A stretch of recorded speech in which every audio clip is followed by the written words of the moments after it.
Well, you know, they still look as good as they did last week, so... Hi, welcome to the workshop. We are just having a little look here at our little Caterpillar engine.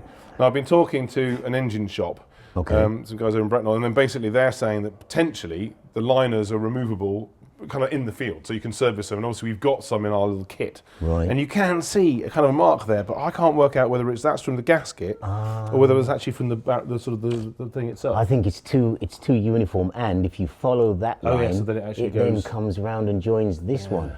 Yeah, I'd say gasket mark. No, interesting. Well, we'll cross that bridge as it comes. As you said, it's been very, very busy in the workshop. Thank you, Nick. We've been doing all kinds of stuff. So I've obviously done little things like fix the track rod ends on my T5. We've been all over the country, kind of getting some errands done so we can get the rest of the shows actually made. And I've even been having a go at my Range Rover to try and get the heating on the interior to work. Thankfully, it's not this one. This is another one of my dead Range Rovers. I do have a small kind of, I don't know what the collective noun of a trouble of Range Rovers, something like that. But anyways, this is obviously replacing the Mustang, which you may remember used to be here. And that brings me on to a whole other subject. Going by all the comments that we've been having, so many of you haven't actually seen loads of videos we've done since we did the evaporusting of the Range Rover chassis. So obviously we derusted it, and then we actually did a whole video about galvanizing it, and the zinc factory was just amazing. A really, really filmic place to work. It was wonderful. And then of course we powder coated it to give it even more protection. So that's a whole other video which you guys may not have seen. And then we've been doing other bits and pieces, playing around with a little laser machine I've got to actually try and do some finishing touches to Hafren, our little wooden boat. And then of course also we then did the Mustang videos, and actually the upgrades we did on those, so they're kind of like brilliant for any classic car, but we did them on our, Adam's Mustang. And then we actually ended up doing so many upgrades, we did 2 whole videos on that, so they're kind of worth catching as well. And then our most recent video is actually quite relevant. You can see down here, that's the power plant from our electric ice cream van that we did the world record back in the day. It's very exciting. We're going to get back to that at some point in the future, but there seems to be quite a bit of hate for EVs at the moment, and of course also manufacturers, because of that, are struggling to sell them. And in fact, you can get some amazing bargains. Just this morning, Harry Metcalf pointed out there was a Porsche available for £40,000 off the list price. That is an insane bargain. So rush out, buy yourself a nice EV, but then of course you might wonder what's going to happen when you come to service it. Is it any different to doing an internal combustion engine like our big old V8 here? All of those questions, at least most of them, will be answered in our latest video. And in fact, all the other videos I've mentioned will be listed in the description, so it's nice and easy to find them. As I say, we've been very busy in the workshop here, lots of stuff getting done, and I think we should probably talk about this car as well. In fact, no, we shouldn't. Let's talk about the T5.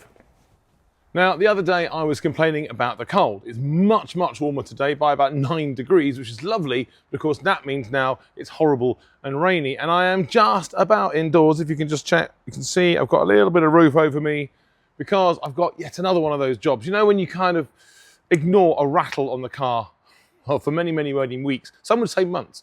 And actually it's time I dealt with that problem, and the rattle is coming from the front suspension on my van, and that rattle has been caused by some dodgy track rod ends. I say dodgy, they've just been very well worn, and obviously with all the potholes that we're getting on the roads these days, they're getting worse and worse and worse, and of course they really take the brunt of that. Now you can see quite how bad they are if I just wobble them.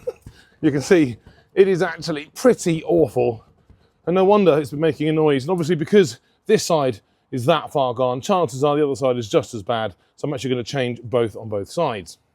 Now, before we actually attempt to try and undo the ball joint here, it makes a lot of sense to actually just break off that locking nut there. Obviously these threads have been there for a while, so I've obviously given them a little bit of penetrating oil, give them a little bit more. Can never have enough. Right, so now the thing is I'm going to try and break that off. I don't actually want to say break it off, I just want to break the bond on it. It's 24mm. Well, actually that was quite nice. So now it's actually free. I'm just going to wind it back up so it's just sort of touching. I'm not going to get dragged around, because I'm going to count, these parts should be identical on the new ones, and then so normally you just count the threads, but obviously if it is identical, we can check that, then obviously that nut is going to butt up against the same surface. It should all be good. Obviously you want to check your alignment after this, but then it makes sense to do that nice and easily. Right, so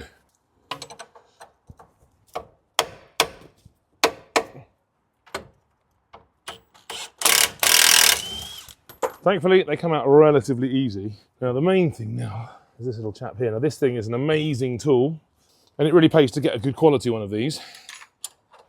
So this has actually got a bearing, a little ball at the top there. It's kind of got like a hydraulic thing, so it will hopefully pop off as we go. It won't actually fly off and do any damage. Worth wearing some goggles though. Look at that, beauty. Now we've popped that off. Now also you notice there's a little, we might not be able to see very easily here, but there are some little flats just there. So then hopefully what should happen is this should undo. Obviously I want to hold the end of the track rod for two reasons. Obviously I don't want it to spin round to mess up my undoing, but also I don't want to twist up the boot. Hurrah! Okay, so now that's out of the way. So here's our new one. It even has right written on it, which is quite nice. Now you can see they look pretty identical. I definitely need to do the tracking again afterwards, but just for speed, I'll just put it back as it was and hopefully it all fit back together nicely.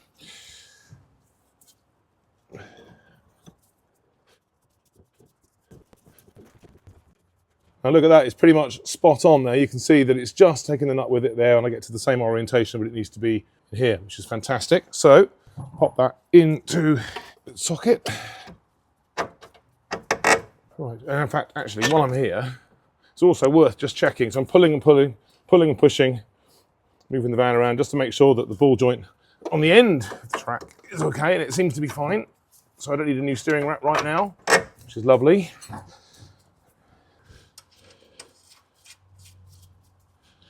I'll push that down to try and hold the taper.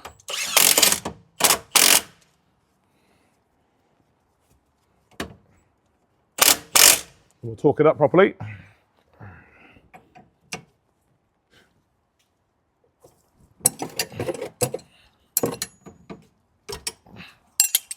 Lovely. Really is that easy.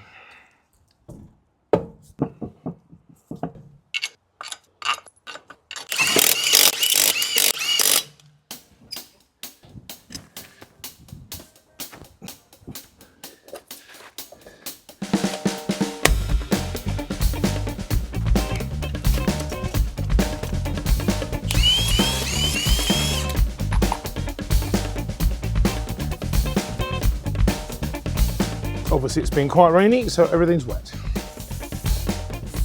Not for long.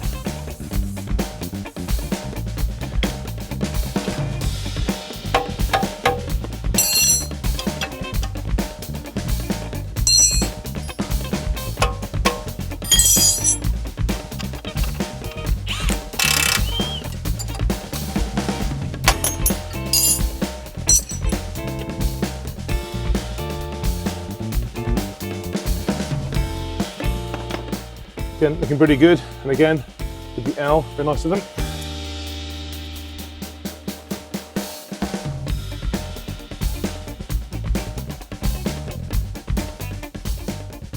Again, steering is looking good.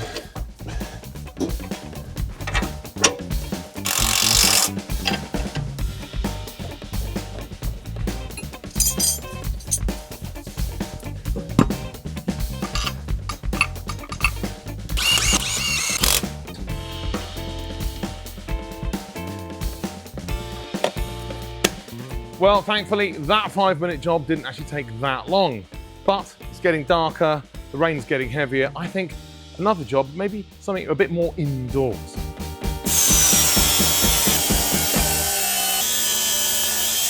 So what are you doing, Earl?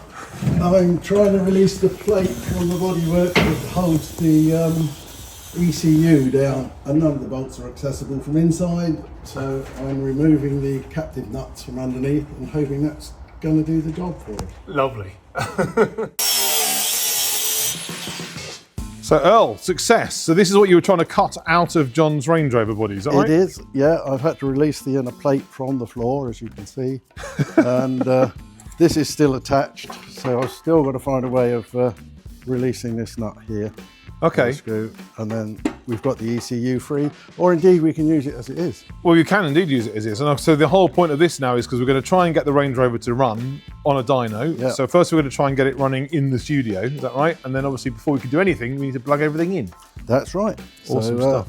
Next phase, let's start plugging some things in. Okay, thank you.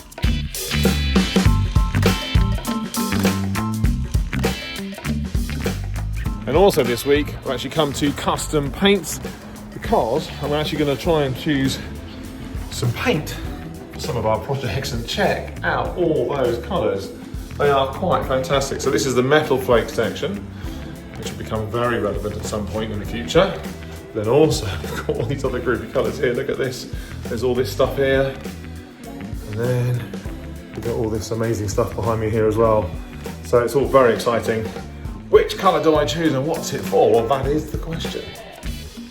Well, those guys at Custom Paints really do have a custom paint for every occasion. And the two projects I talked about, well, one, of course, is that boat that we had in the workshop a long time ago, which you can obviously see if you want a bit of a refresher. Just we were doing also, I think at the same time, we were doing a coffee table with Paul in the background out of an old Jag V12. And then, of course, the other project is our electric ice cream van. Obviously, we got the record. We then lost the record to Top Gear. We need to get it back. And we hope to achieve 99 miles an hour sometime in the spring of 2025. Now we've picked the paint. The next thing is to paint it, and we'll show you that episode sometime soon. Now, talking of other things in our episode, obviously last week we did some Ask Eds that we'd found ages ago. We've got a few more of those left. We've got a bit of a mixed bag from you guys as to whether you want to speed through them or you actually want to watch them at normal speed. So I thought I'd try and experiment and actually play them to you at double speed. If you want to watch them at normal speed, all you have to do is click on the little cog, and then basically you can choose the speed, put it down to half, and then it'll be just as we intended originally. And obviously the rest of you can just speed through, and it won't make any difference to our metrics, hopefully. In fact, do slow it down so that it makes the metrics look really, really good. Let's see if we can get a bump going the other way rather than a trough. It'll be very interesting.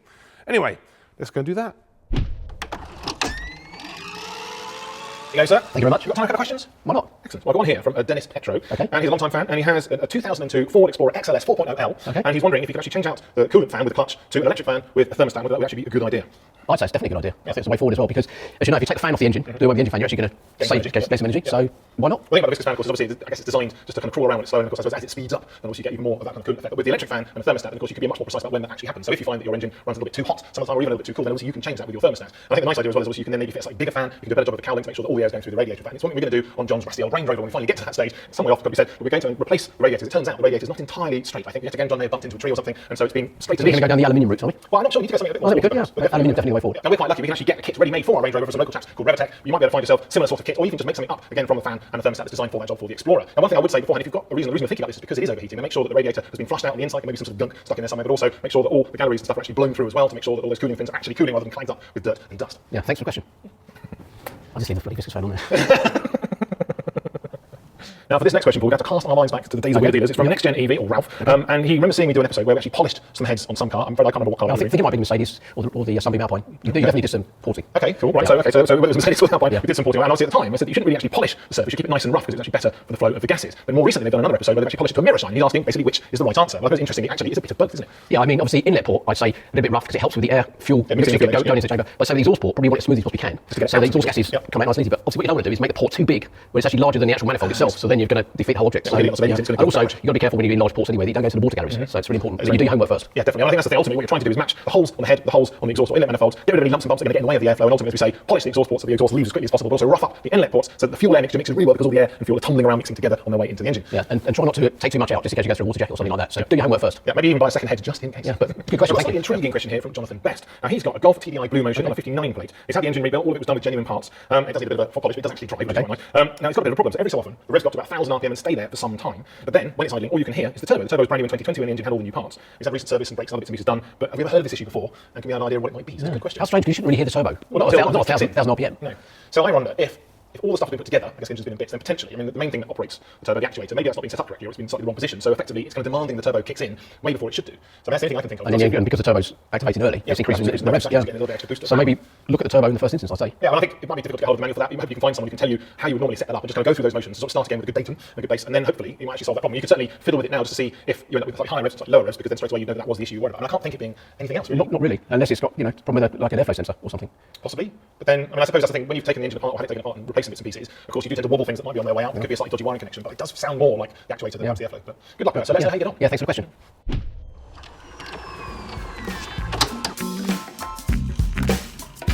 And now I'm all the way up in darkest Shropshire, or at least on the very, very edge of it anyway, to pick up these. Look at that, aren't they exciting? So these are the springs that we were going to get done ages and ages ago. And you might be able to notice, it's pretty difficult in this light, but they are black with a little bit of sparkle. And I'm sure John is going to love that.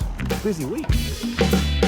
Right then, so I can't put this off any longer. Let's get our Range Rover nice and warm. So the first thing I need to do is obviously start taking everything apart so I can actually get to see what the root of the problem is. I want to see what's wrong with the valve just so I know for sure that it is that's the issue.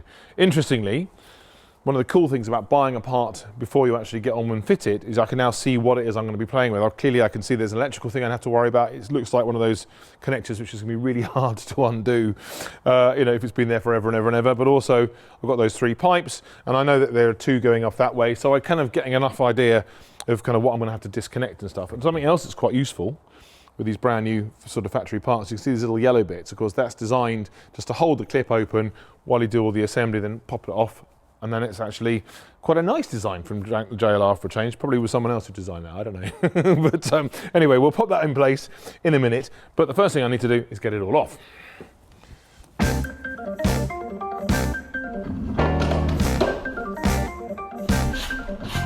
And so just 3 bolts or nuts hold the fuse box in position.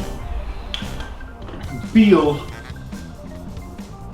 it's like it's levitating. So there's a bracket I can see from above, but I can't feel anything underneath. So I'm not really convinced. I'm not really sure how it actually attaches. You can see, okay, like there might be some screws or something going into this, or maybe a clip or something, but I can't feel it or see it.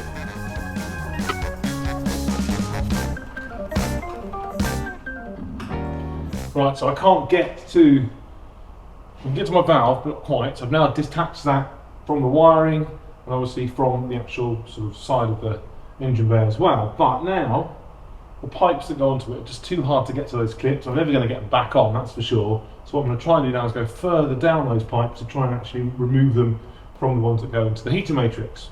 There's just one little tiny, I hope one little tiny screw holding them onto the inner wing. But it's looking quite tricky. I've got my little magnet at the end of a stick just below it, just in case, because I'm pretty sure it's going to end up going to jump away into the depths of the engine bay. So now I'm hoping I can now disconnect the pipes from the other end, but they're not easy to reach, even for me.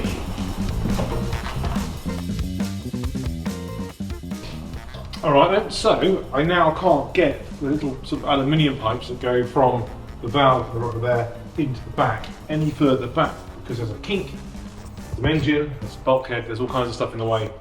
But at least now by pulling it forward I have a little bit of room, hopefully. So now I'm going to actually get into the bit I need to get to.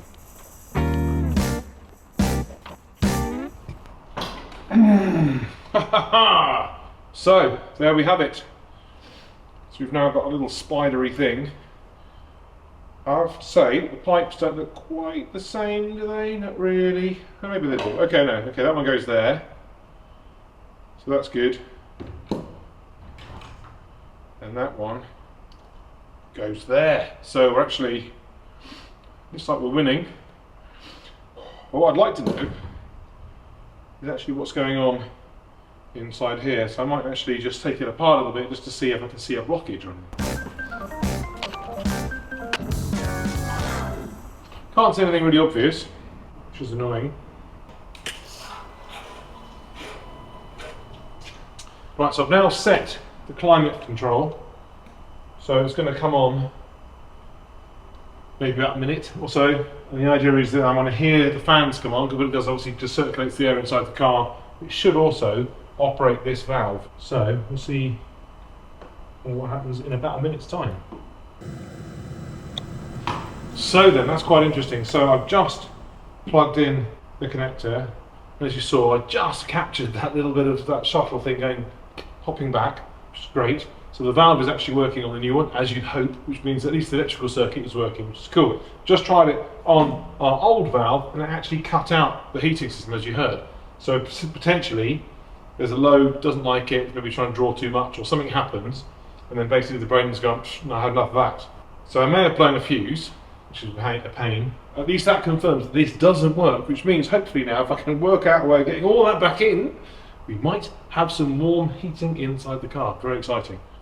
So the next thing I need to do is attach the old bracket to the new valve, and it's held on with a little teeny weeny sort of set of Torx screws. It's interesting because it's kind of held in place by the rubber at the bottom, but it's then held just attached to the vehicle onto the inner wing, well, at least the engine bay anyway. Right then, so So that now goes in there. So the next thing I need to do is think about these pipes. Okay, that looks like that's going to be okay. And then I've got to try and get that onto that one down there. This is where it starts to get a little bit tricky. I'm not sure I dare take these other ends off yet, but maybe I will. It's quite a clever idea, these little yellow clamps. Right then, so I've got now my valve attached to my brand new hoses with our brand new plastic ends on, which is great. So now I've got to just try and wiggle this into position without sort of setting that little yellow clamp holder off while my fingers are in the way. Okay, that's good. That's a good design, like that. So the last bit is a little hose chap there. Oh. Well, it's kind of in position, sort of. So we've got all our hose clamps in place, which is great. So the next thing is to try and now wangle everything back into position so I can connect the other pipes.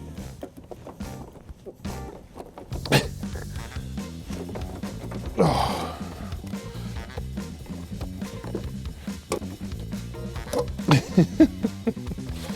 Well, that's better, there we go. Now I'm managing to use a little pick here, which then I can hold the screw in just to get it to catch its thread.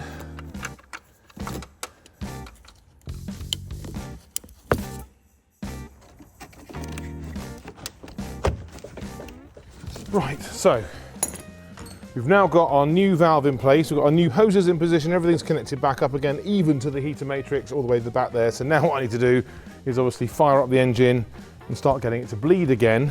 And hopefully we're actually going to feel some warmth inside the cabin. Okay, so that's all good. Now we just have to hold down the actual fuses themselves. Well, thank goodness it was the valve on this side rather than the other side, because I'd have had to take off so much of the engine, or the diesel stuff really, just to get into that bit, to get my hands in. As it is, I'm shredding gloves and scraping knuckles, but we are nearly there. Okay, now I'm not going to put the lid back on here just yet. I want to see if I've actually managed to break a fuse or not.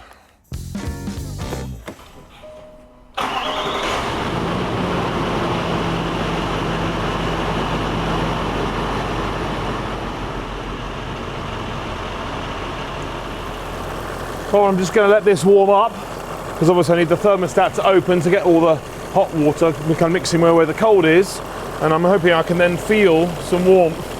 Actually, no, still not quite anything yet. But as soon as we've got some warmth in the top hose, I'm hoping we're then going to get some warmth down here. And in fact, no, we are actually, that's interesting. So it's actually already trying to heat in the cabin, which is good. So I think, yeah, we've got some warmth here and here. So we could be on to a winner. I want to get it nice and warm just to be absolutely sure.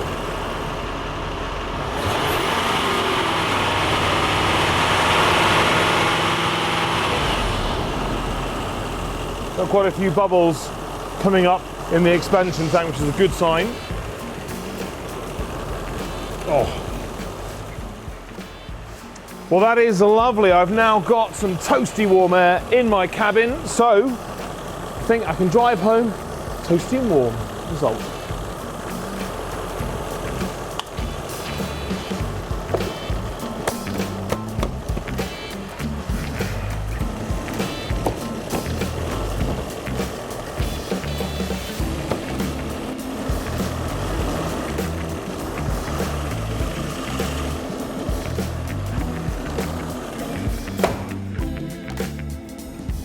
Right, well, I've got the blowers on full, the engine's nice and warm, and it is so lovely and toasty. What a transformation. But now I've got another error on the dashboard. Arc brake fault. That is definitely a job for another day. See you later.